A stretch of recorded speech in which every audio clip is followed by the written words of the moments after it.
Il arrive un moment dans la vie où vous réalisez que votre force seule ne suffit pas. Vous essayez de tout maintenir ensemble, mais plus vous vous accrochez, plus les choses vous échappent des mains. Vous livrez des batailles dans votre esprit, dans votre foyer, dans vos relations et dans votre cœur. Vous faites tout ce qui est en votre pouvoir pour que les choses fonctionnent, pour réparer ce qui est à briser, pour porter le poids des responsabilités, des peurs et des attentes. Mais peu importe à quel point vous pensez être fort, vous finissez par atteindre un point où votre force ne suffit plus. C'est à ce moment-là que vous devez vous souvenir que les mains de Dieu sont plus fortes que les vôtres. La tendance humaine est de compter sur l'autosuffisance. Dès notre naissance, on nous apprend à nous tenir debout seuls, à prendre le contrôle, à surmonter les épreuves par notre propre volonté. Mais il arrivera toujours un moment où la vie apportera quelque chose de trop lourd pour nous à porter.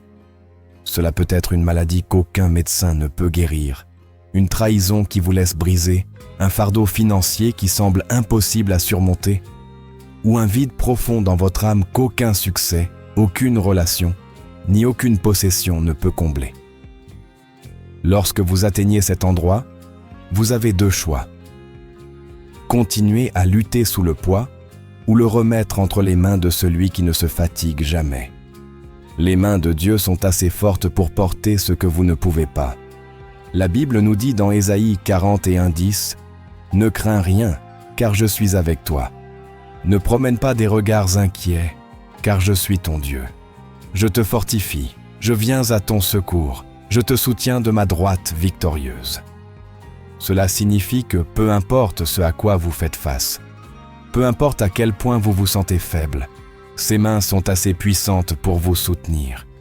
Il n'est pas comme l'homme, il ne se fatigue pas, il ne se laisse pas submerger, et il n'échoue jamais.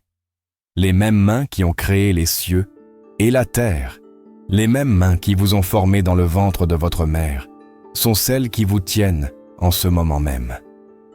Certains d'entre vous portent des fardeaux que Dieu n'a jamais eu l'intention de vous voir porter. Vous avez passé des années à essayer de contrôler les résultats, à tenter de réparer les gens, à manipuler les circonstances en votre faveur. Mais plus vous essayez de tout contrôler, plus les choses deviennent hors de contrôle. C'est parce que la vie n'a jamais été conçue pour être portée seule. Dieu ne vous a pas créé pour traverser les tempêtes de la vie par vos propres forces. Il veut que vous déposiez tout à ses pieds, que vous relâchiez le fardeau et que vous fassiez confiance à ses mains pour tout tenir ensemble. Pensez à un enfant qui tient quelque chose de trop lourd. Peu importe les efforts qu'il déploie, le poids est trop grand pour lui. Mais dès que cet enfant place cet objet dans les mains d'un père aimant, la lutte cesse. Ce père qui est plus fort peut porter ce que l'enfant ne peut pas. De la même manière, votre Père céleste attend que vous cessiez de lutter et que vous placiez tout entre ses mains. Se rendre à Dieu n'est pas un signe de faiblesse, c'est le plus grand acte de foi. Le monde vous dit de continuer à pousser, de persévérer, de ne jamais lâcher prise. Mais Dieu dit « Arrête-toi et sache que je suis Dieu ». Psaume 46, 10. Il vous demande de lui faire confiance, de relâcher vos soucis, d'arrêter de combattre des batailles qui lui appartiennent. Vous n'avez pas à tout comprendre. Vous n'avez pas à porter le poids des problèmes de demain. Vous n'avez pas à prétendre être fort lorsque vous vous sentez faible. Les mains de Dieu sont assez grandes, assez fortes et assez fidèles pour tenir votre vie ensemble, même lorsque tout autour de vous semble s'effondrer. Quand vous comprenez vraiment la force des mains de Dieu, la peur perd son emprise. Vous cessez de vivre dans l'anxiété face à des choses que vous ne pouvez pas contrôler. Vous arrêtez de perdre le sommeil à cause de problèmes qui dépassent votre capacité à les résoudre.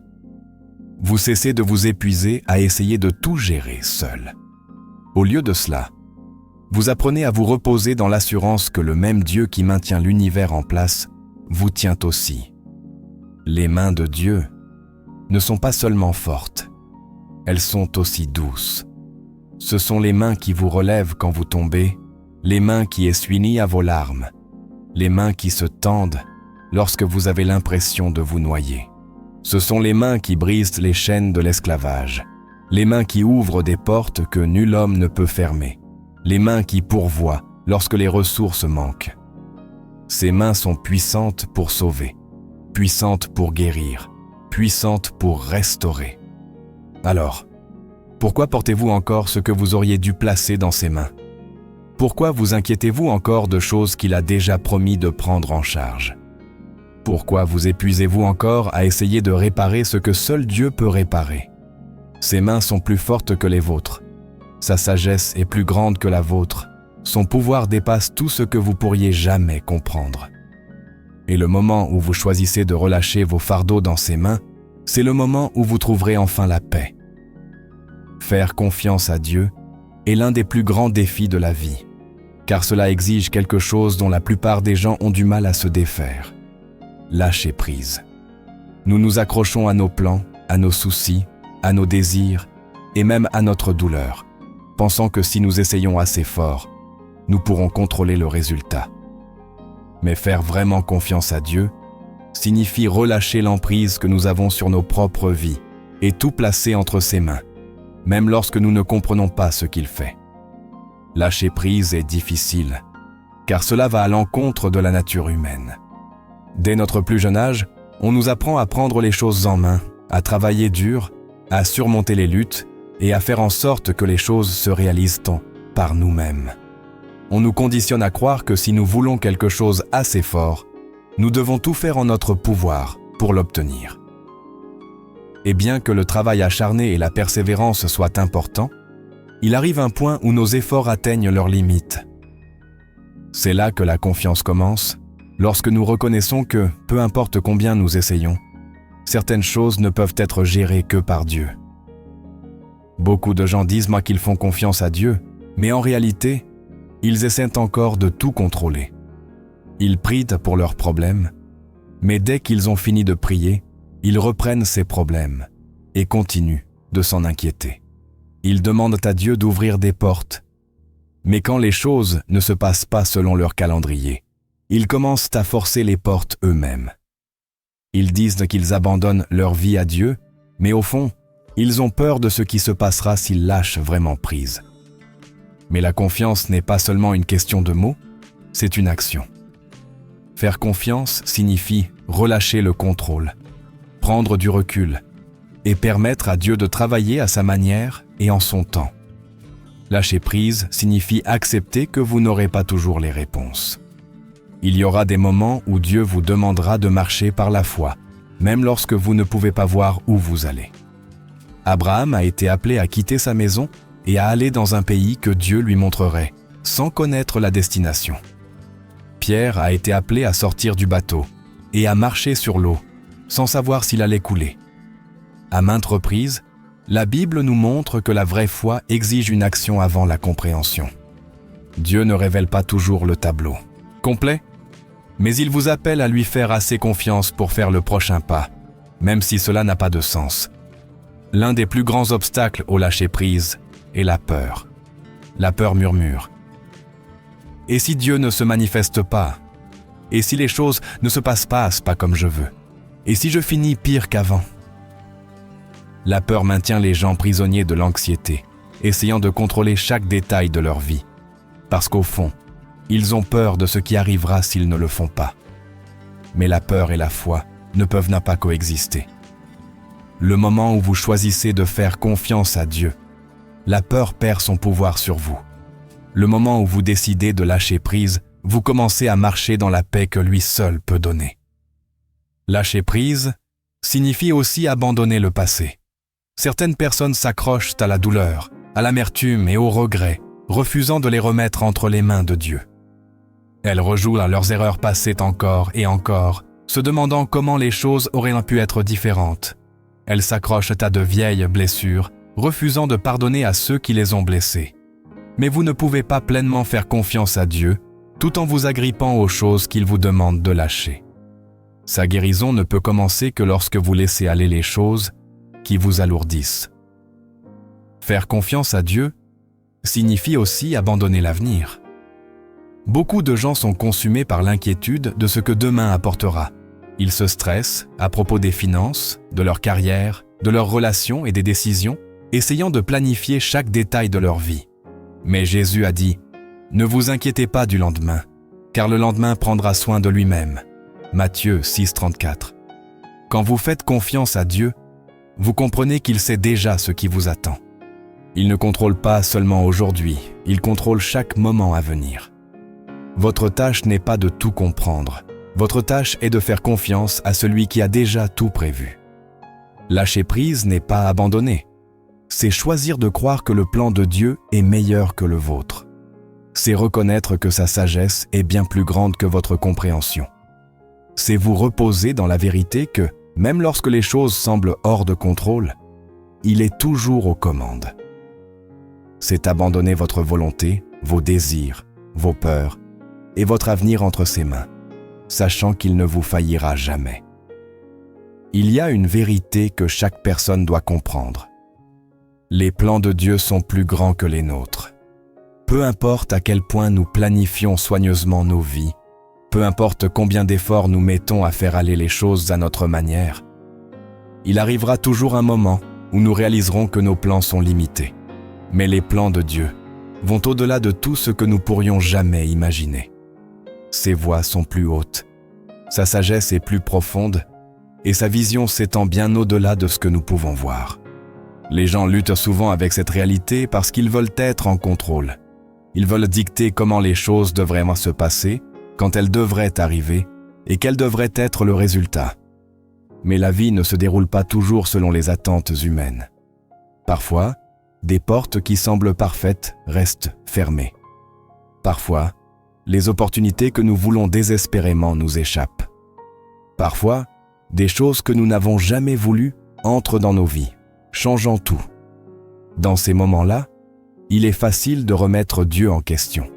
Il est facile de se demander pourquoi il permet que certaines choses arrivent. Il est facile de douter s'il nous guide vraiment. Mais la foi n'est pas une question de comprendre chaque détail. C'est une question de faire confiance au fait que son plan est plus grand, même quand nous ne le voyons pas. Les plans de Dieu ne sont pas limités par les contraintes humaines. Ce qui nous semble être un échec peut être le fondement de quelque chose de bien plus grand.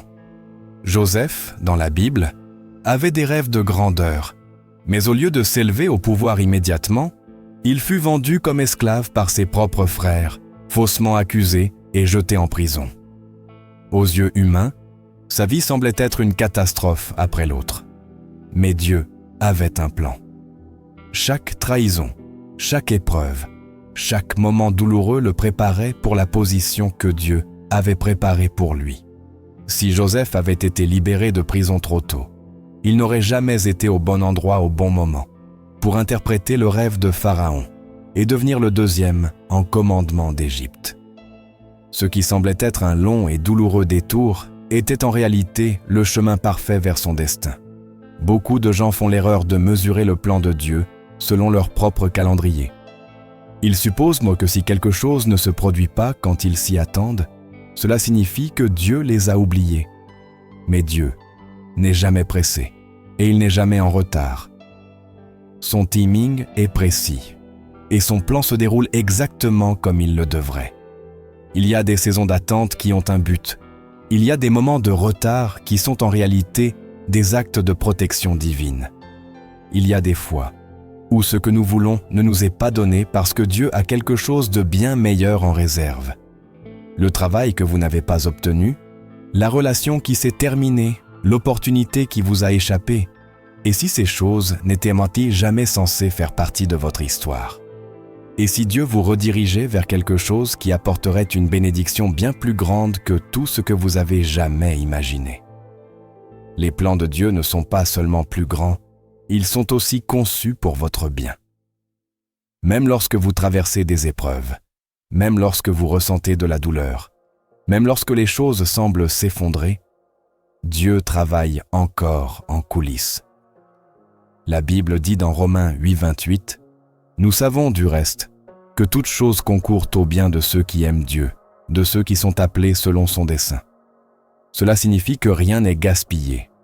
Chaque déception, chaque défi, chaque tournant inattendu est tissé dans un plan bien plus grand que tout ce que vous pourriez concevoir pour vous-même. Le problème est que les gens résistent souvent au plan de Dieu parce qu'il ne correspond pas au leur. Ils s'accrochent à des relations que Dieu leur demande de lâcher. Ils courent après des rêves que Dieu n'a jamais prévus pour eux. Ils luttent contre le changement parce qu'ils ont peur de l'inconnu. Mais l'abandon est la clé. Quand vous cessez de résister, quand vous arrêtez d'essayer de forcer votre propre voie, quand vous lâchez enfin prise et faites confiance au fait que Dieu sait ce qu'il fait, c'est alors que vous commencerez à voir son plan se déployer. Dieu ne voit pas comme l'homme voit. Il voit l'ensemble du tableau. Il voit ce qui est à venir. Il sait où la route mène. Pendant que vous vous inquiétez d'aujourd'hui, il a déjà préparé votre demain. Pendant que vous êtes stressé par ce que vous avez perdu, il prépare quelque chose de plus grand pour prendre sa place. Pendant que vous êtes concentré sur ce qui est devant vous, il orchestre quelque chose au-delà de votre imagination. Son plan n'est pas seulement pour votre confort immédiat, il est pour votre dessein éternel. Ce qu'il fait dans votre vie ne concerne pas seulement ce moment, mais tout ce qu'il a destiné pour vous devenir. Il n'est pas facile de faire confiance quand vous ne comprenez pas. Il n'est pas facile de lâcher vos propres plans quand vous avez travaillé si dur pour eux. Mais quand vous croyez vraiment que les plans de Dieu sont plus grands, vous ne vivrez plus dans la peur de l'inconnu. Vous ne vous accrocherez plus à des choses qui ne sont pas faites pour vous. Vous ne serez plus découragé lorsque les choses ne se passent pas comme vous le voulez. Au lieu de cela, vous trouverez la paix en sachant que celui qui tient l'univers dans ses mains est le même qui guide votre vie. L'inquiétude est l'un des plus grands voleurs de paix. Elle s'insinue dans l'esprit, s'empare du cœur et commence à contrôler la façon dont une personne pense et vit. L'inquiétude épuise l'énergie, vole la joie et crée de la peur face à des choses qui pourraient ne jamais arriver. Elle provoque des nuits sans sommeil, des jours agités et des pensées anxieuses qui ne semblent jamais s'arrêter. Mais peu importe combien une personne s'inquiète, cela ne change jamais le résultat. L'inquiétude ne résout pas les problèmes, elle ne fait que les amplifier. Elle n'apporte pas de solution, elle ne fait qu'apporter du stress. Pourtant, tant de gens se retrouvent piégés dans ce cycle, incapables de s'en libérer. Dieu n'a jamais voulu que son peuple vive dans un état d'anxiété. Il n'a pas conçu le cœur humain pour porter le poids du monde. C'est pourquoi il nous appelle à prier, au lieu de nous inquiéter. Philippiens 4,6 dit « Ne vous inquiétez de rien, mais en toute chose, faites connaître vos besoins à Dieu par des prières et des supplications, avec des actions de grâce. » Ce n'est pas juste une suggestion, c'est un commandement. Dieu sait que l'inquiétude ne mène nulle part, mais la prière ouvre la porte à la paix. Quand une personne prie, elle détourne son attention du problème pour la porter sur celui qui détient la solution. Elle enlève ses fardeaux de ses propres épaules pour les placer entre les mains d'un Dieu qui est plus que capable de les gérer. La prière est l'antidote à l'inquiétude. Ce n'est pas juste un rituel religieux, mais une ligne directe de communication avec le Créateur de l'univers. C'est l'acte de remettre chaque peur, chaque préoccupation et chaque inconnu entre les mains d'un Père aimant. Pourtant, beaucoup de gens traitent la prière comme un dernier recours au lieu d'une première réponse. Ils épuisent tous les efforts humains, essaient toutes les solutions possibles. Et ce n'est que lorsqu'ils ont atteint la fin de leur propre force qu'ils se tournent enfin vers Dieu. Mais la prière n'a jamais été censée être un plan de secours. Elle était censée être le fondement de la vie. Certaines personnes hésitent à prier parce qu'elles pensent que leurs problèmes sont trop petits pour que Dieu s'en soucie. Elles supposent qu'il est trop occupé avec des problèmes plus importants, que leurs luttes personnelles ne sont pas assez significatives pour être présentées devant lui. Mais rien n'est plus éloigné de la vérité. Le même Dieu qui a créé les vastes galaxies est le même Dieu qui connaît le nombre de cheveux sur votre tête. Il se soucie de chaque détail de votre vie. Aucun problème n'est trop grand pour qu'il le gère et aucune préoccupation n'est trop petite pour qu'il la remarque. Il invite son peuple à tout lui apporter, chaque peur, chaque besoin, chaque espoir et chaque inquiétude. L'inquiétude est un signe de confiance mal placée. Elle révèle qu'une personne dépend de sa propre capacité plutôt que du pouvoir de Dieu. Quand quelqu'un s'inquiète, il dit en substance « Je ne crois pas que Dieu s'occupera de ça ». Mais quand ils choisissent de prier, ils disent « Je fais confiance au fait que Dieu est en contrôle ». La foi et l'inquiétude ne peuvent pas coexister. Une personne repose soit sur elle-même, soit elle fait confiance à Dieu. Et plus elle prie, moins l'inquiétude a de place pour s'enraciner dans son cœur. La prière ne change pas toujours la situation immédiatement, mais elle change toujours la personne qui prie. Elle détourne l'attention du problème vers la présence de Dieu. Elle remplace la peur par la foi. Elle prend l'inconnu et le place entre les mains de celui qui sait tout. Et à mesure qu'une personne prie davantage, elle commence à voir que Dieu a toujours été en contrôle. Les choses qui les inquiétaient autrefois n'ont plus le même pouvoir sur elles, car elles ont appris à les remettre à celui qui a le dernier mot. Dieu n'a jamais manqué de prendre soin de son peuple. Le même Dieu qui a fourni de la manne dans le désert, qui a calmé la tempête d'un seul mot, qui a ressuscité les morts, est le même Dieu qui entend chaque prière aujourd'hui. Il n'est pas distant, il n'est pas inconscient, il n'est pas impuissant, il est présent, il écoute, et il est plus que capable. L'inquiétude n'accomplit rien, mais la prière change tout. Et quand une personne apprend vraiment à prier au lieu de s'inquiéter, elle expérimentera une paix que le monde ne peut pas comprendre. La vie est remplie de moments qui n'ont pas de sens. Il y a des moments où des portes se ferment de manière inattendue, où des épreuves surviennent sans avertissement, où des prières semblent rester sans réponse et où le chemin à venir est incertain. C'est dans ces moments que beaucoup de gens remettent Dieu en question. Ils se demandent pourquoi il permet les difficultés, pourquoi il ne révèle pas toujours ses plans, pourquoi les choses ne se passent pas comme ils s'y attendaient. Mais la vérité est que Dieu travaille de manière mystérieuse. Ses plans dépassent de loin la compréhension humaine, ses méthodes sont plus élevées que le raisonnement humain et son timing est parfait, même s'il ne correspond pas aux attentes humaines.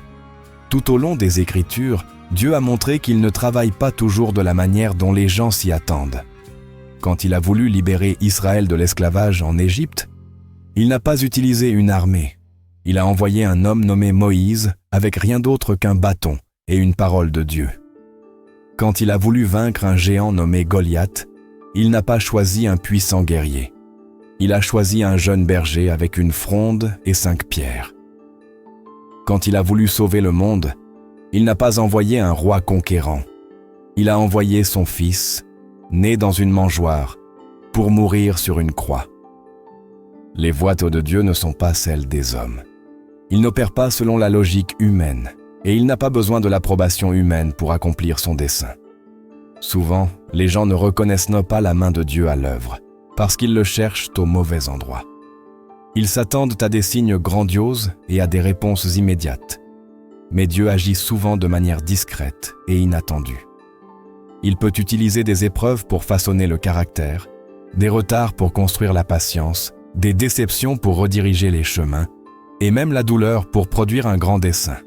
Ce qui peut sembler être un revers est souvent une préparation pour quelque chose de plus grand. Ce qui semble être un rejet est parfois une protection divine. Ce qui ressemble à une prière sans réponse est souvent Dieu, préparant quelque chose de meilleur que ce qui a été demandé. L'histoire de Joseph dans la Bible est un exemple parfait de la manière dont les voies mystérieuses de Dieu se déploient. Joseph avait des rêves de grandeur, mais au lieu de s'élever au pouvoir immédiatement, il fut vendu comme esclave par ses propres frères, faussement accusé et jeté en prison. Si quelqu'un avait une raison de douter du plan de Dieu, c'était bien Joseph. Mais à travers chaque épreuve, Dieu travaillait en coulisses. Chaque trahison, chaque moment de souffrance, chaque retard le menait à la position que Dieu avait préparée pour lui. Quand le moment fut venu, Joseph fut élevé au pouvoir en Égypte, et les mêmes frères qui l'avaient trahi durcirent de venir à lui pour obtenir de l'aide. En regardant en arrière, Joseph pouvait voir que Dieu avait été en contrôle tout le temps. Ce qui était destiné au mal, Dieu l'a utilisé pour le bien. Les voies mystérieuses de Dieu sont souvent mieux comprises avec du recul. Au milieu de la tempête, il est difficile de voir sa main à l'œuvre. Au cœur de l'incertitude, il est difficile de faire confiance au fait qu'il a un plan. Mais ceux qui restent fidèles regarderont un jour en arrière et réaliseront que chaque pas, même les douloureux, avait un but. La perte d'emploi qui semblait dévastatrice à l'époque a conduit à une meilleure opportunité. La relation qui s'est terminée a fait place à la bonne personne. La porte fermée qui a causé de la frustration a protégé de quelque chose qui aurait conduit à du mal. La foi signifie faire confiance à Dieu même quand rien n'a de sens. Cela signifie croire qu'il travaille même quand il n'y a pas de preuves visibles. Cela signifie s'accrocher à ses promesses même quand tout semble aller dans la direction opposée. Les voies de Dieu peuvent être mystérieuses, mais elles ne sont jamais sans dessein. Il voit ce que l'homme ne peut pas voir. Il sait ce que l'homme ne peut pas savoir. Et il orchestre toujours quelque chose de bien plus grand que ce qui peut être imaginé. Il n'est jamais en avance, jamais en retard, et jamais dans l'erreur. Ce qui peut sembler confus maintenant aura un jour un sens parfait, car Dieu est toujours en contrôle, même quand la vie semble incertaine. La patience et la foi sont inséparables. Une personne ne peut pas vraiment marcher dans la foi sans apprendre à attendre le timing de Dieu, et elle ne peut pas développer la patience sans faire confiance au fait que les promesses de Dieu se réaliseront. Pourtant, dans un monde qui exige des résultats instantanés, la patience est souvent vue comme une faiblesse. Les gens veulent des réponses rapides, des solutions immédiates et des percées instantanées. Mais Dieu n'opère pas selon le calendrier humain. Il agit selon son plan parfait, et ce plan nécessite souvent d'attendre. La question est, votre foi restera-t-elle forte dans l'attente, ou l'impatience mènera-t-elle au doute? La patience n'est pas juste une question d'attendre, c'est une question de comment une personne attend.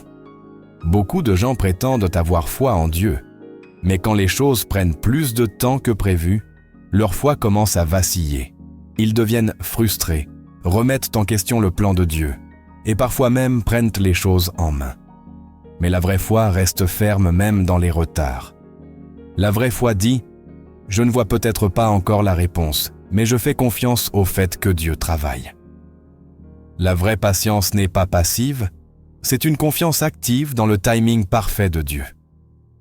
Tout au long de la Bible, les plus grandes promesses de Dieu ont souvent été accomplies après de longues périodes d'attente.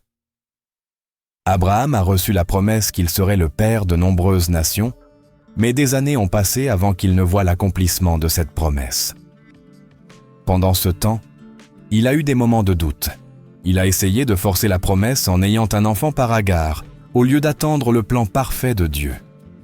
Mais la promesse de Dieu n'a pas été oubliée, et au bon moment, Isaac est né. Le retard n'était pas un refus, c'était une partie du processus. Si Abraham avait attendu patiemment, il aurait évité des épreuves inutiles. C'est une leçon pour tout le monde. Quand l'impatience mène à des solutions humaines, elle apporte souvent des ennuis.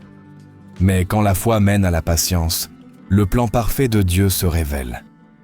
Attendre Dieu n'est pas facile. Le cœur humain veut de la certitude, et quand les réponses ne viennent pas rapidement, le doute commence à murmurer « Et si Dieu a oublié? Et si cette prière ne sera jamais exaucée ?» Mais la foi fait taire ces doutes. La foi dit « Dieu est fidèle. » Il n'a jamais failli auparavant, et il ne faillira pas maintenant. La foi est ce qui a poussé Noé à construire l'arche même quand il n'y avait pas de pluie. La foi est ce qui a permis à Joseph de faire confiance à Dieu même quand il était en prison.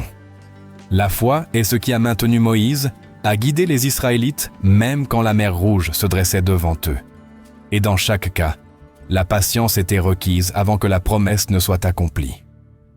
L'un des plus grands tests de patience est quand Dieu est silencieux. Il y a des moments où il semble que les prières restent sans réponse, comme si Dieu était distant. Mais le silence ne signifie pas l'absence. Dieu travaille toujours, même quand il ne parle pas.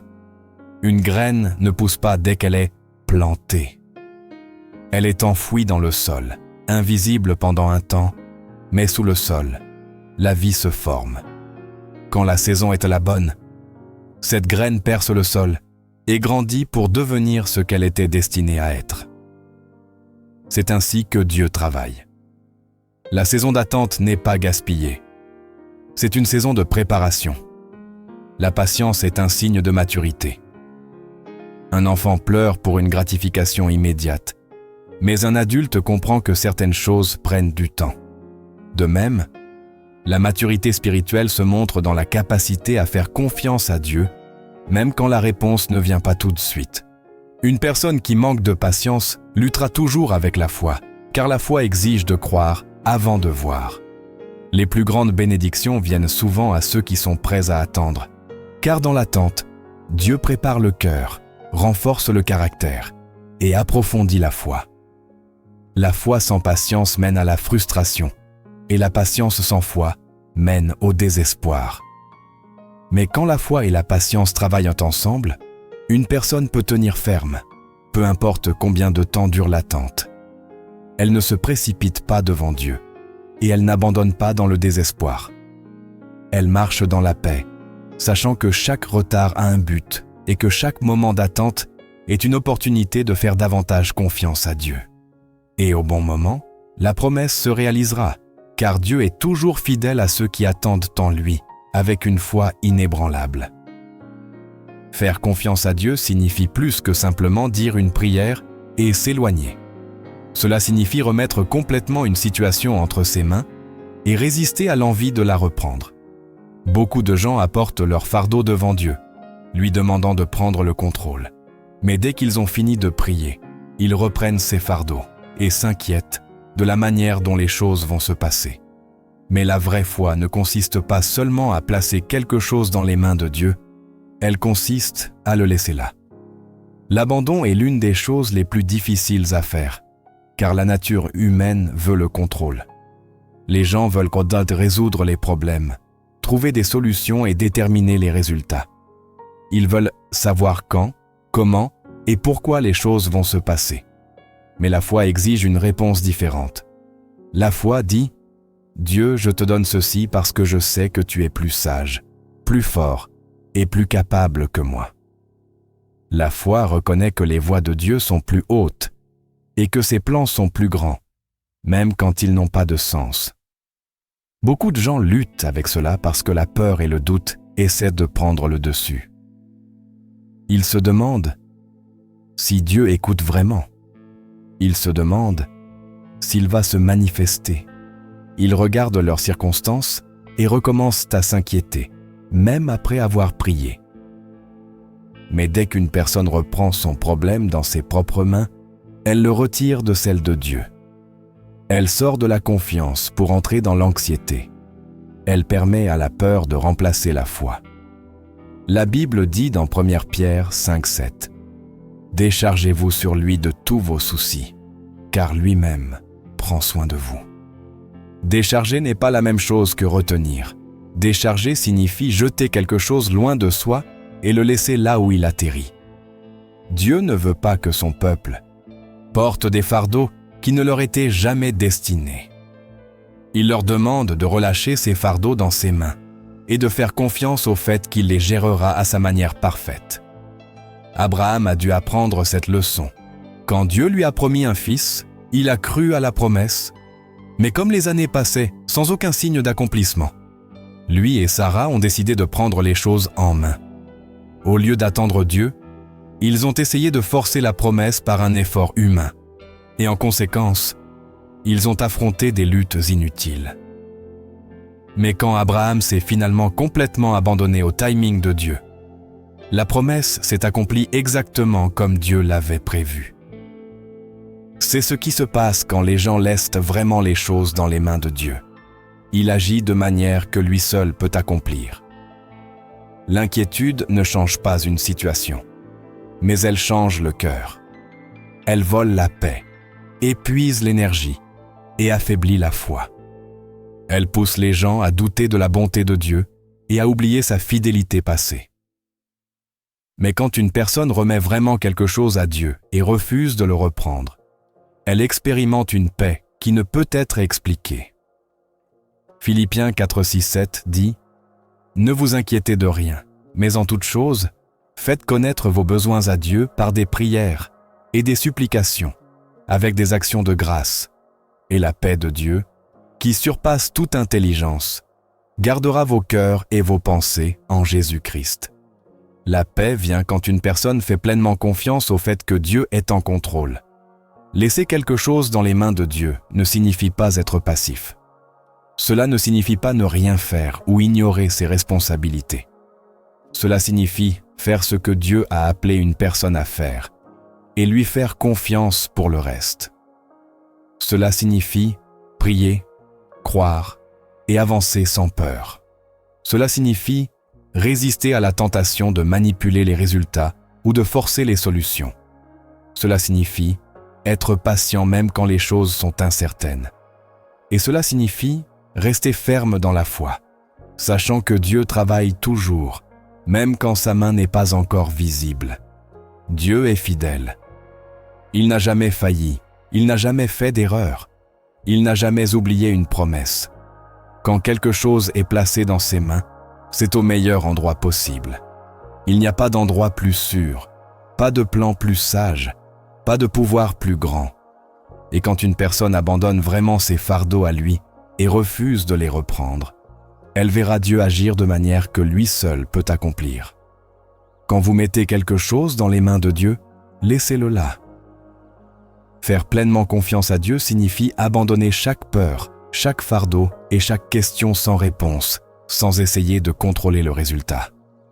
L'inquiétude et le doute essaieront toujours de s'insinuer, mais la foi les repousse et dit « Dieu, je te fais confiance, peu importe quoi. » Son timing est parfait, ses voies sont plus hautes et ses plans sont toujours pour le bien de ceux qui l'aiment. La patience et la foi vont de pair. Attendre Dieu n'est jamais du temps perdu. C'est une préparation pour ce qu'il va accomplir.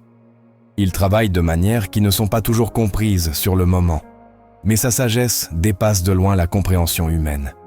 Sa force est plus grande, ses mains sont plus fortes, et quand une personne s'abandonne vraiment à lui, elle trouve une paix qui ne peut être ébranlée. Le choix est simple, s'accrocher à la peur ou s'accrocher à la foi, porter le poids seul ou le placer dans les mains de celui qui tient l'univers. Dieu travaille toujours, se déplace toujours et reste toujours fidèle. Faites-lui pleinement confiance et il ne faillira jamais.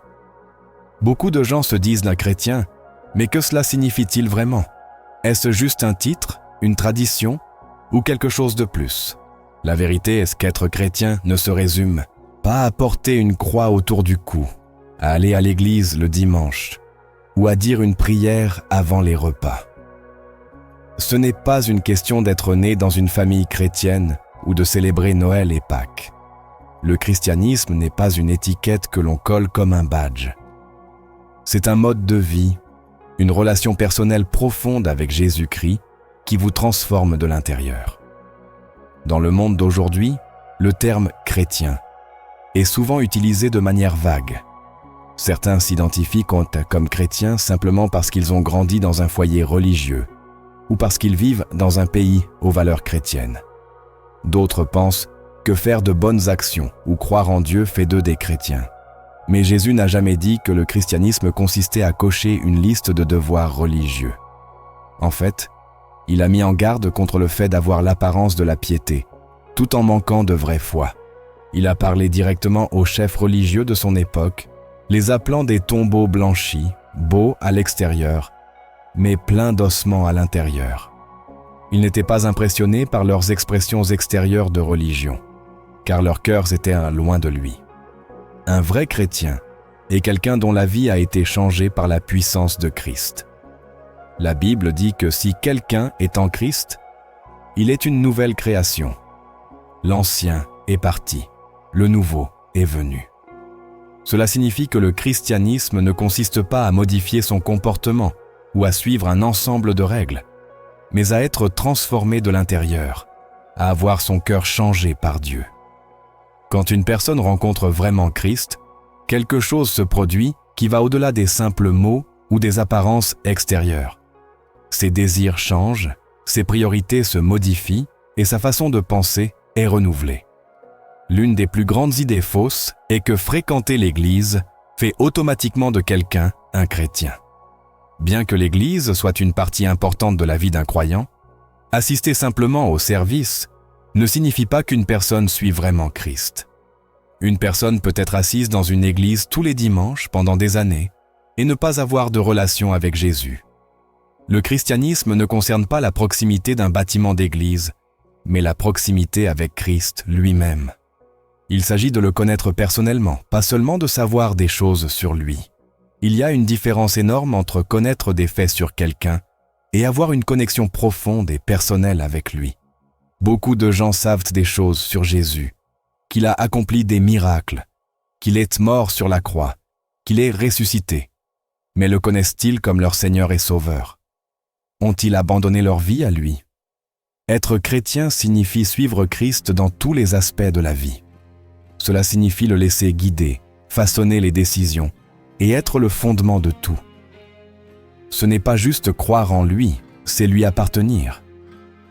Jésus a dit « Si vous m'aimez, gardez mes commandements ». La vraie foi se reflète dans l'obéissance, dans la volonté de vivre selon la parole de Dieu. Pas seulement quand c'est pratique, mais en toutes circonstances. Certaines personnes traitent le christianisme comme une identité sociale. Elles revendiquent le titre, mais continuent de vivre comme elles veulent. Mais Jésus a clairement dit qu'être son disciple exige un engagement. Il a dit que quiconque veut le suivre doit se renier lui-même, prendre sa croix chaque jour et le suivre. Ce n'est pas une décision ponctuelle ou un effort occasionnel, c'est un abandon quotidien. Cela signifie mettre de côté les désirs personnels, résister aux tentations du monde et vivre dans l'obéissance à Dieu. Ce n'est pas toujours facile, mais c'est le chemin vers la vraie paix et la joie. Le christianisme concerne la transformation. Il ne s'agit pas d'amélioration personnelle ou d'efforts moraux. Il s'agit d'être né de nouveau.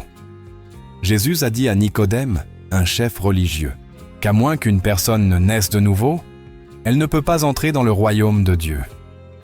Cette nouvelle naissance n'est pas physique, mais spirituelle. C'est l'œuvre du Saint-Esprit qui change une personne de l'intérieur.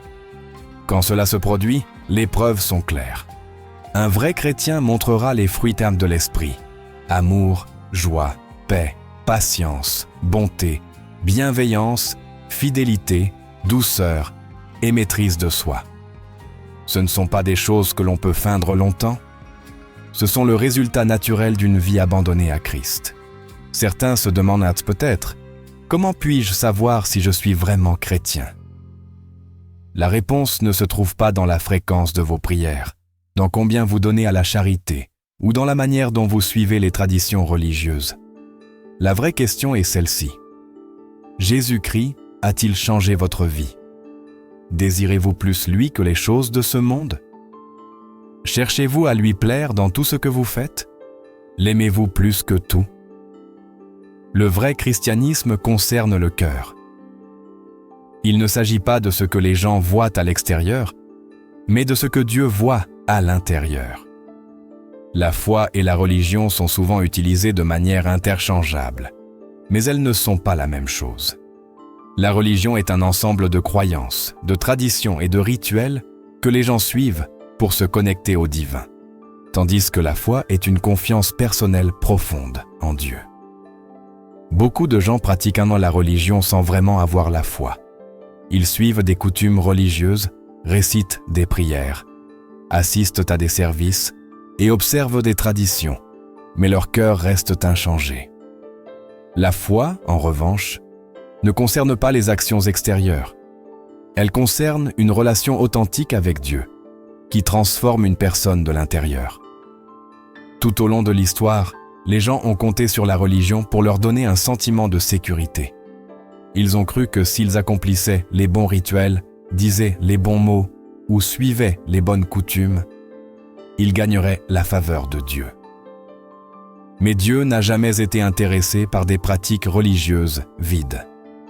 La Bible est remplie d'exemples de personnes qui étaient profondément religieuses, mais manquaient de vraie foi. Les pharisiens, par exemple, étaient très religieux.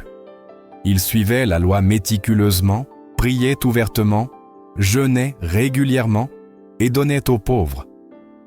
Pourtant, quand Jésus se tenait devant eux, ils le rejetaient. Leur religion était une question de règles et d'apparence, mais leur cœur était loin de Dieu. Jésus les a réprimandés, disant « Ce peuple m'honore des lèvres, mais son cœur est éloigné de moi. » La vraie foi ne concerne pas le suivi d'un ensemble de règles religieuses. Elle concerne un abandon complet à Dieu. Elle concerne une confiance en lui, pas dans les traditions ou les efforts personnels. Beaucoup de gens passent leur vie à essayer de gagner l'amour de Dieu par de bonnes œuvres. Ils pensent que s'ils sont gentils, s'ils donnent à la charité, s'ils assistent à des rassemblements religieux, ils seront acceptés par Dieu. Mais la Bible indique clairement que le salut n'est pas quelque chose qui peut être gagné. C'est un don.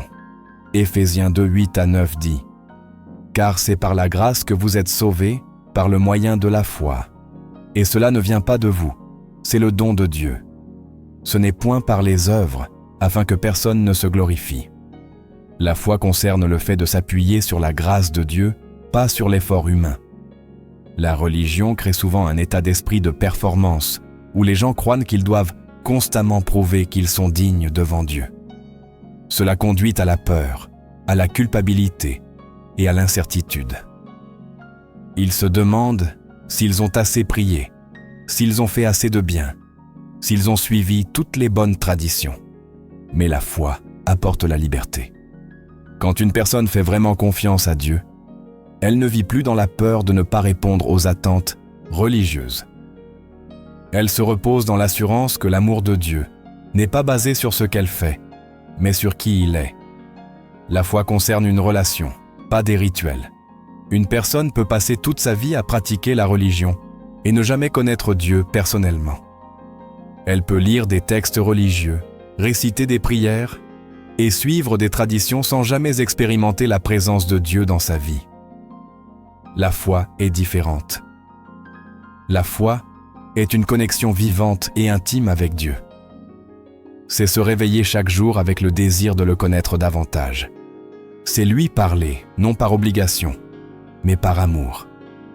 C'est lui faire confiance dans chaque situation, même quand les circonstances semblent incertaines. C'est croire en sa bonté, même quand la vie est difficile. La religion met souvent l'accent sur l'effort humain, mais la foi s'appuie sur le pouvoir de Dieu. Une personne religieuse essaie d'être assez bonne par elle-même, tandis qu'une personne de foi reconnaît qu'elle a besoin de l'aide de Dieu à chaque étape. Jésus n'est pas venu établir une religion. Il est venu restaurer une relation brisée entre l'humanité et Dieu. Il n'a pas enseigné aux gens à s'appuyer sur des rituels ou des traditions. Il leur a enseigné à croire, à faire confiance, à avoir la foi. Il a dit « Je suis le chemin, la vérité et la vie.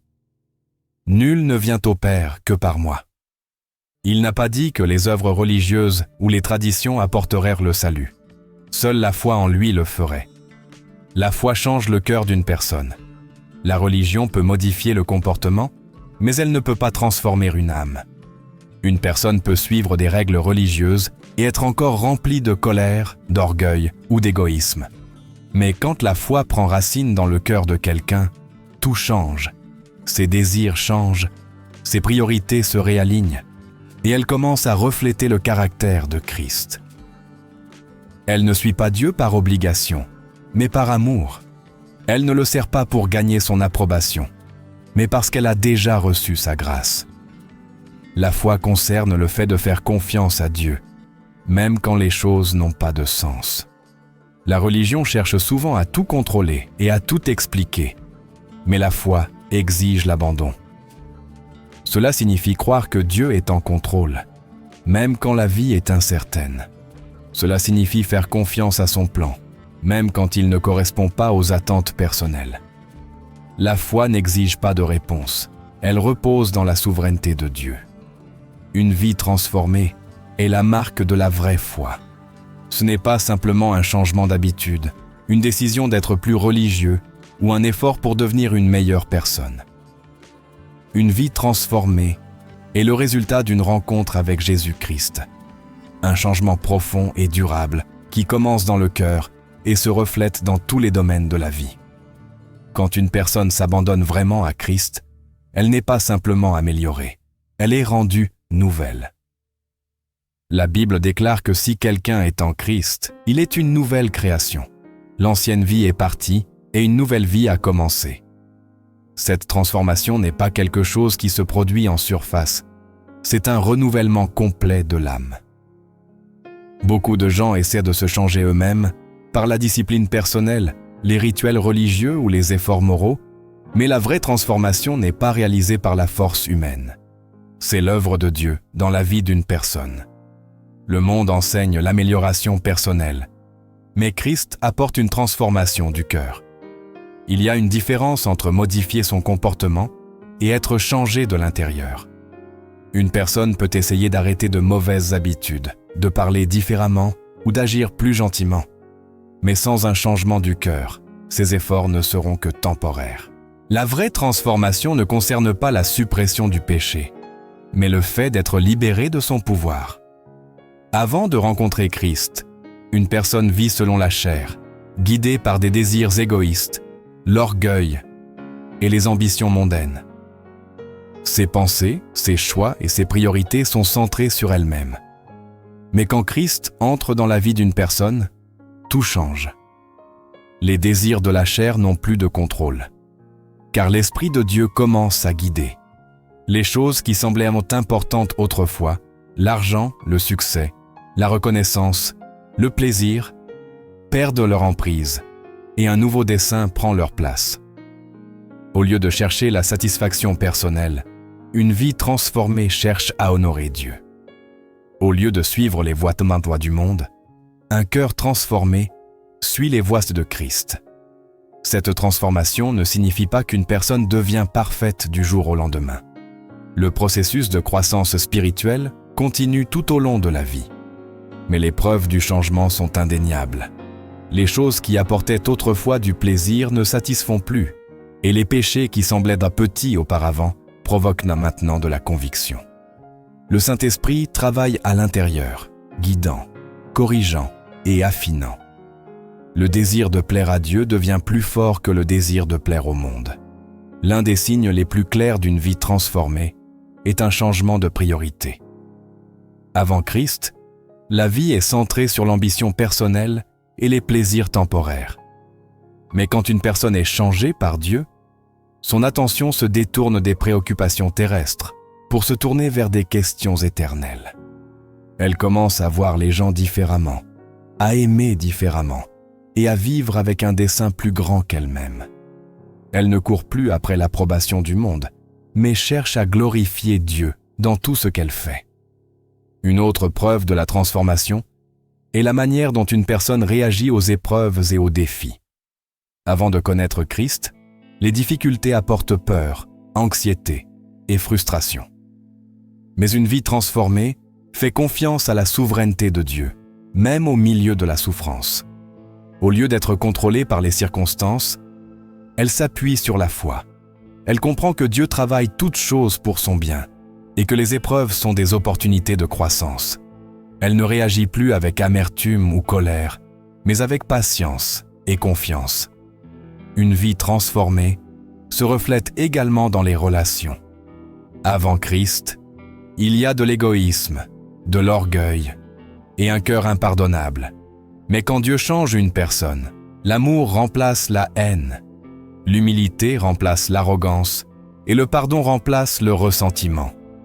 Une personne qui a été pardonnée par Dieu apprend à pardonner aux autres. Une personne qui a expérimenté l'amour de Christ commence à aimer sans égoïsme. Au lieu de garder rancune, elle étend la grâce. Au lieu de chercher la vengeance, elle montre la miséricorde. Le monde ne peut pas comprendre ce genre de changement. Il ne peut pas être expliqué par le raisonnement ou l'effort humain. C'est l'œuvre surnaturelle de Dieu dans le cœur d'une personne. Quand Jésus marchait sur la terre, il ne disait pas simplement aux gens d'être meilleurs. Il transformait leur vie. Il a pris des pécheurs et en a fait des pêcheurs d'hommes. Il a pris des collecteurs d'impôts et les a transformés en disciples. Il a pris les brisés, les perdus et les exclus et leur a donné un nouveau dessein. Ce même pouvoir est encore à l'œuvre aujourd'hui. Beaucoup de gens prétendent croire en Dieu, mais la croyance seule ne transforme pas une vie. Une personne peut reconnaître l'existence de Dieu et rester inchangée. La vraie foi est, plus que des mots, c'est un abandon qui mène à la transformation. Quand une personne est vraiment sauvée, sa vie porte des preuves. Elle ne continue pas dans ses anciennes voies, car son cœur a été renouvelé. Ses actions, ses désirs et ses attitudes reflètent la présence de Christ en elle. La preuve du Saint-Esprit dans la vie d'un croyant est indéniable. Quand une personne est vraiment sauvée, l'Esprit de Dieu prend résidence en elle, la guidant, la convainquant et la transformant de l'intérieur. Ce n'est pas juste un sentiment ou une expérience émotionnelle. C'est un changement profond et durable qui façonne le caractère, les choix et la manière de vivre d'une personne. La présence du Saint-Esprit est ce qui distingue un vrai disciple de Christ de quelqu'un qui prétend simplement croire. L'une des premières et des plus claires preuves du Saint-Esprit est la conviction. Avant qu'une personne ne vienne à Christ, le péché ne la dérange pas vraiment. Elle peut ressentir de la culpabilité face à un méfait, mais elle continue de vivre comme elle veut. Cependant, quand le Saint-Esprit entre dans la vie d'une personne, le péché ne peut plus être ignoré. Les choses qui semblaient acceptables auparavant provoquent maintenant de l'inconfort. Le mensonge, les commérages, l'orgueil, la luxure et l'égoïsme ne semblent-ils plus naturels. Le Saint-Esprit convainc le cœur, révélant ce qui déplaît à Dieu et conduisant le croyant à la repentance. Cette conviction n'est pas une condamnation, mais une correction aimante qui rapproche la personne de Dieu. Un autre signe de la présence du Saint-Esprit est une faim croissante pour la parole de Dieu. Avant le salut, lire la Bible peut sembler ennuyeux ou confus. Mais quand l'Esprit commence à travailler, les mots des Écritures prennent vie. La Bible n'est plus juste un texte religieux, elle devient la parole vivante de Dieu, parlant directement au cœur. Une personne guidée par le Saint-Esprit ne lit pas la Bible par obligation, mais par un profond désir de connaître Dieu davantage. Elle aspire à la vérité spirituelle, cherchant la sagesse et la direction dans tous les domaines de la vie. L'Esprit ouvre sa compréhension, révélant les vérités de Dieu d'une manière que l'esprit humain seul ne pourrait jamais saisir. Un caractère transformé est aussi une preuve de l'œuvre du Saint-Esprit. La Bible décrit le fruit de l'Esprit comme étant l'amour, la joie, la paix, la patience, la bonté, la bienveillance, la fidélité, la douceur et la maîtrise de soi. Ces qualités ne viennent pas naturellement à la nature humaine. Les gens peuvent essayer d'être bons ou patients par eux-mêmes, mais le vrai fruit spirituel est produit uniquement par le pouvoir du Saint-Esprit. Une personne qui luttait autrefois avec la colère commence à montrer de la douceur. Quelqu'un qui vivait dans l'anxiété trouve une paix inexplicable. Un cœur qui était autrefois rempli de haine et d'amertume devient plein d'amour et de pardon. Ces changements ne sont pas le résultat d'un effort humain, mais de l'Esprit de Dieu transformant le cœur. L'obéissance à la parole de Dieu est un autre signe indéniable de la présence du Saint-Esprit. Un vrai croyant n'écoute pas seulement la parole, il vit selon elle. Avant Christ, les gens vivent selon leurs propres désirs, faisant ce qui leur semble juste. Mais quand le Saint-Esprit entre, il y a un changement. L'obéissance devient un acte d'amour plutôt qu'un fardeau. Un croyant désire plaire à Dieu, non par peur, mais parce que l'Esprit a placé en lui un désir de suivre ses voies. Même quand l'obéissance est difficile, le Saint-Esprit fournit la force et la direction, aidant à marcher dans la justice. Le discernement spirituel est une autre preuve du Saint-Esprit. Le monde est rempli de tromperies, et sans la direction de l'Esprit, il est facile d'être égaré. Beaucoup d'enseignements semblent bons, beaucoup de philosophies paraissent pour sages, mais tout ne s'aligne pas avec la vérité de Dieu. Le Saint-Esprit donne aux croyants la capacité de discerner ce qui est juste et ce qui est faux. Il protège de la tromperie, les guidant vers la vérité et exposant les mensonges de l'ennemi. Une personne remplie de l'Esprit ne suit pas aveuglément les voies du monde, mais cherche la sagesse de Dieu, testant tout contre sa parole. Une vie de prière approfondie est un autre signe de la présence de l'Esprit. La prière n'est plus juste une routine ou une liste de demandes, elle devient une conversation authentique et continue avec Dieu. Le Saint-Esprit enseigne comment prier, intercède quand les mots manquent et apporte un sentiment de proximité avec Dieu qui n'était pas là auparavant. Même dans les moments de faiblesse, quand un croyant ne sait pas quoi dire, l'Esprit prie en son nom avec des gémissements trop profonds pour les mots. Il y a une nouvelle confiance pour s'approcher de Dieu, sachant qu'il entend et répond. L'audace dans la foi est aussi une marque du Saint-Esprit. Avant de recevoir l'Esprit, beaucoup de gens ont peur de se tenir pour Christ. Ils craignent le rejet, la persécution ou d'être différents du monde. Mais quand l'Esprit remplit une personne, la peur est remplacée par le courage. Les apôtres, qui se cachaient autrefois dans la peur après la crucifixion de Jésus, sont devenus des prédicateurs audacieux de l'Évangile, après avoir reçu le Saint-Esprit. Ils parlaient avec autorité, accomplissaient des miracles et enduraient dans la persécution sans vaciller. Ce même pouvoir est disponible pour les croyants aujourd'hui, leur permettant de tenir ferme dans leur foi, de partager l'Évangile et de vivre sans honte pour Christ. Le Saint-Esprit apporte aussi l'assurance du salut. Beaucoup de gens luttent avec le doute, se demandant s'ils sont vraiment sauvés. Mais quand l'Esprit habite à l'intérieur, il témoigne au cœur du croyant qu'il est un enfant de Dieu. Il y a une paix intérieure, une connaissance profonde qui ne peut être ébranlée. Cette assurance ne vient pas des réalisations personnelles ou des sentiments, mais de l'Esprit confirmant la promesse de Dieu de la vie éternelle.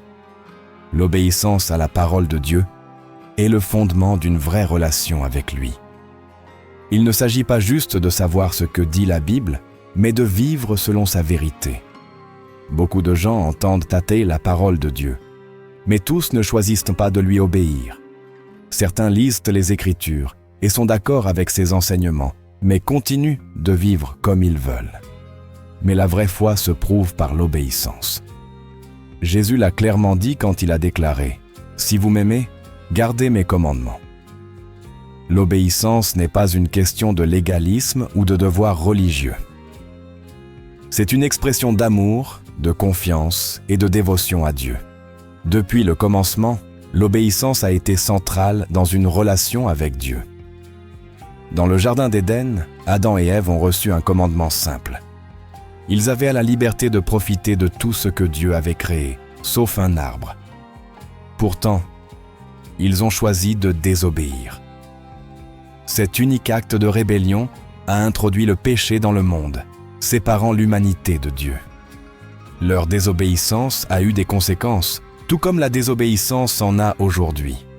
Quand les gens ignorent les commandements de Dieu et vivent selon leurs propres désirs, ils sortent de sa volonté, ouvrant la porte à la confusion, au chaos et à la destruction. Mais quand ils lui obéissent, ils marchent dans sa protection, sa bénédiction et son dessein. L'obéissance exige l'abandon. Cela signifie Fang, il y a les désirs personnels, l'orgueil et le besoin de contrôle. Beaucoup de gens luttent avec l'obéissance parce qu'ils veulent en faire les choses à leur manière. Ils veulent faire les bénédictions de Dieu sans se soumettre à son autorité. Mais la vraie obéissance ne choisit pas quelle partie de la parole de Dieu suivre. Elle ne dit pas « J'obéirai à Dieu quand c'est pratique » ou « Je suivrai ses commandements quand j'en aurai envie ». L'obéissance est une décision quotidienne de faire confiance au fait que les voies de Dieu sont plus hautes et meilleures que la compréhension humaine. Même quand ses commandements semblent difficiles, même quand ils vont à l'encontre des sentiments personnels ou des opinions du monde. L'obéissance choisit la foi plutôt que le doute, la soumission plutôt que la volonté propre. La Bible est remplie d'exemples de ceux qui ont obéi à Dieu et de ceux qui ne l'ont pas fait. Noé a reçu l'ordre de construire une arche même s'il n'avait jamais vu la pluie. Le monde se moquait de lui, mais il a obéi. En conséquence, lui et sa famille ont été sauvés du déluge. Abraham a été appelé à quitter sa patrie et à aller dans un endroit qu'il n'avait jamais vu. Il n'a pas remis Dieu en question. Il a obéi, et son obéissance a fait de lui le père de nombreuses nations. D'un autre côté, le roi Saül a désobéi à Dieu en offrant un sacrifice qu'il n'était pas autorisé à faire. Sa désobéissance lui a coûté le royaume. La leçon est claire. L'obéissance conduit à la faveur et à la bénédiction de Dieu, tandis que la désobéissance entraîne des conséquences et une séparation d'avec lui. L'obéissance ne consiste pas seulement à éviter le péché, elle consiste à suivre activement les instructions de Dieu. Il ne suffit pas de simplement s'abstenir de faire le mal. La vraie obéissance cherche à faire ce qui est juste. Quand Dieu appelle une personne à pardonner, elle obéit, même quand c'est difficile. Quand il l'appelle à donner, elle obéit, même quand cela exige un sacrifice. Quand il l'appelle à sortir dans la foi, elle obéit, même quand elle ne voit pas l'ensemble du tableau. L'obéissance n'est pas toujours facile, mais elle en vaut toujours la peine. Une vie d'obéissance apporte la paix.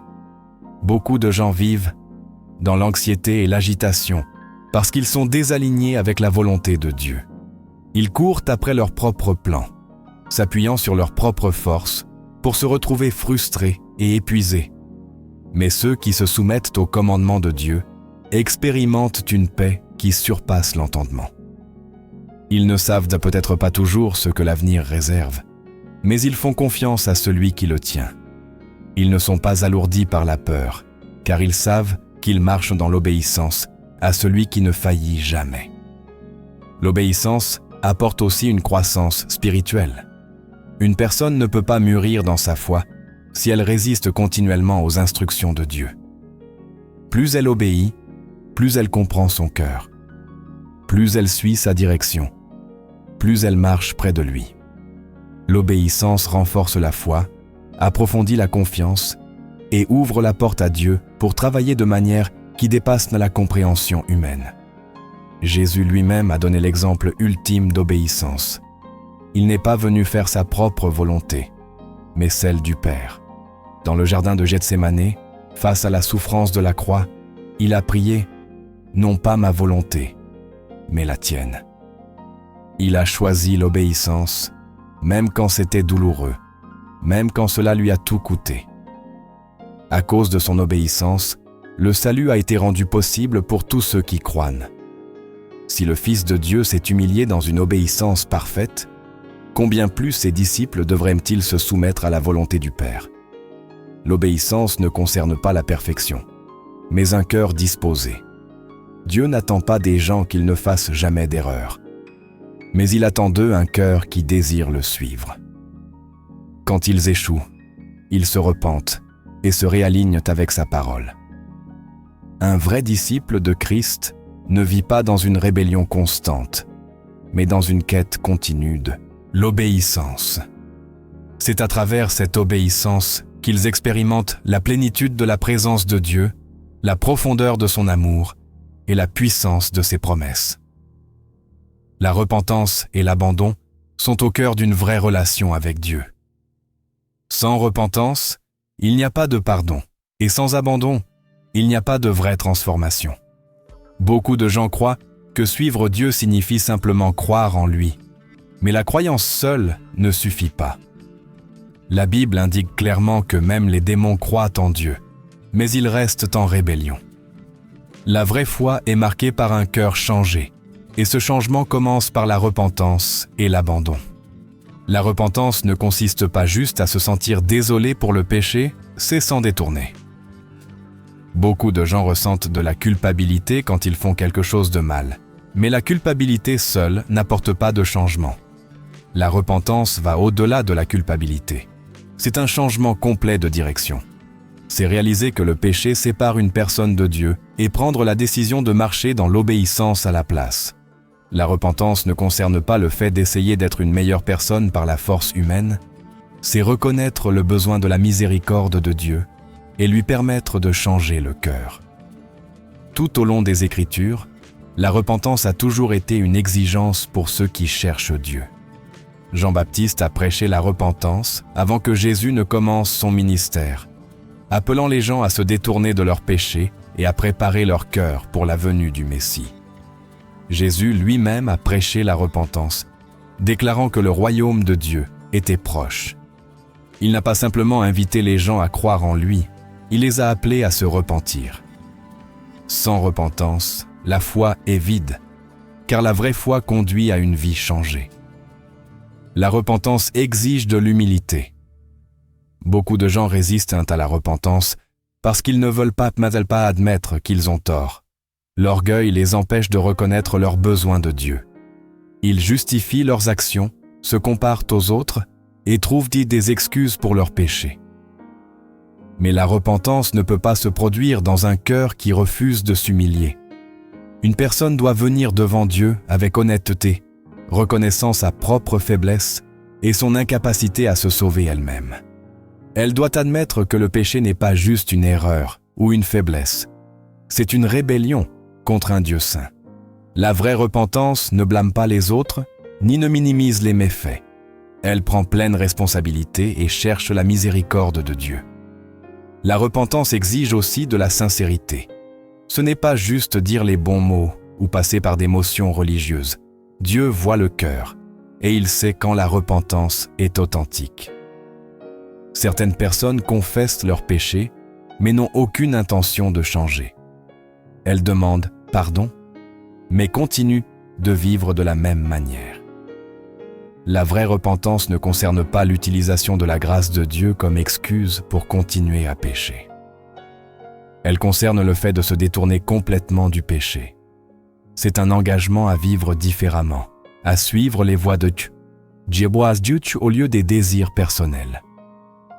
L'abandon est la prochaine étape après la repentance. Beaucoup de gens veulent le pardon, mais ils ne veulent pas abandonner le contrôle de leur vie à Dieu. Ils veulent le salut sans l'obéissance, la grâce sans l'engagement. Mais Jésus a clairement dit que le suivre exige l'abandon. Il a dit « Si quelqu'un veut être mon disciple, qu'il renonce à lui-même, qu'il prenne sa croix chaque jour et qu'il me suive. » L'abandon concerne le fait de lâcher les plans personnels, les désirs et le contrôle. Il s'agit de faire pleinement confiance à Dieu, même quand ses voies n'ont pas de sens. L'abandon signifie renoncer au droit de vivre sa vie, selon ses propres termes. Beaucoup de gens luttent avec l'abandon parce qu'ils ont peur de ce que cela coûtera. Ils s'inquiètent de ce qu'ils devront peut-être abandonner, de ce que les autres penseront, ou de la manière dont leur vie changera. Mais l'abandon ne concerne pas la perte, il concerne le gain. Quand une personne s'abandonne à Dieu, elle ne perd rien de vraiment précieux. Elle gagne tout. Elle échange la peur contre la paix, la faiblesse contre la force, et les plaisirs temporaires contre la joie éternelle. L'abandon n'est pas une décision ponctuelle, c'est un engagement quotidien. Chaque jour, un croyant doit choisir de soumettre ses pensées, ses désirs et ses actions à Dieu. Il doit résister à la tentation de reprendre le contrôle dans ses propres mains et faire confiance au fait que le plan de Dieu est plus grand que tout ce qu'il pourrait créer pour lui-même. L'abandon est un acte de foi.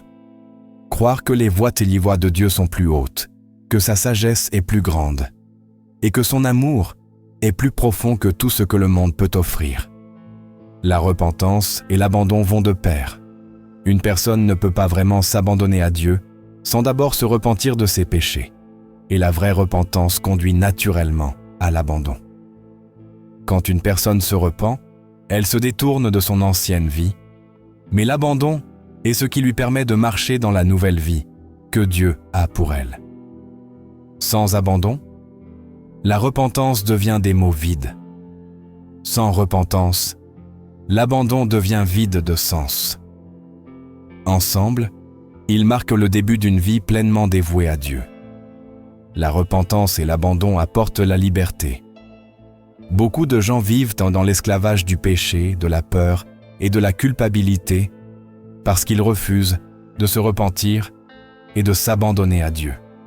Ils portent le poids de leur passé, essayant de réparer leur vie par eux-mêmes pour se retrouver piégés dans le même cycle. Mais quand ils se repentent vraiment et s'abandonnent à Dieu, ils soulèvent ce fardeau. Il enlève leurs péchés aussi loin que l'est de l'Ouest. Il remplit leur cœur de paix, sachant qu'ils ne sont plus définis par leur passé, mais par sa grâce. Dieu est toujours prêt à recevoir ceux qui se repentent et s'abandonnent.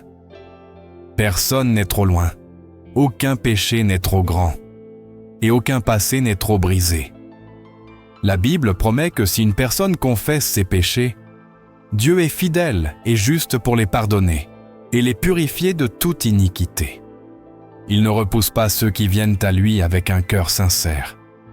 Il les accueille à bras ouverts, prêts à restaurer, renouveler et transformer. L'assurance du salut est l'un des plus grands dons que Dieu donne à ceux qui placent leur foi en lui. C'est la confiance profonde et inébranlable qu'une personne est sauvée, non à cause de ses propres efforts, mais à cause de l'œuvre achevée de Jésus-Christ. Beaucoup de gens luttent avec des doutes sur leur salut, mais le salut n'est pas basé sur l'effort humain.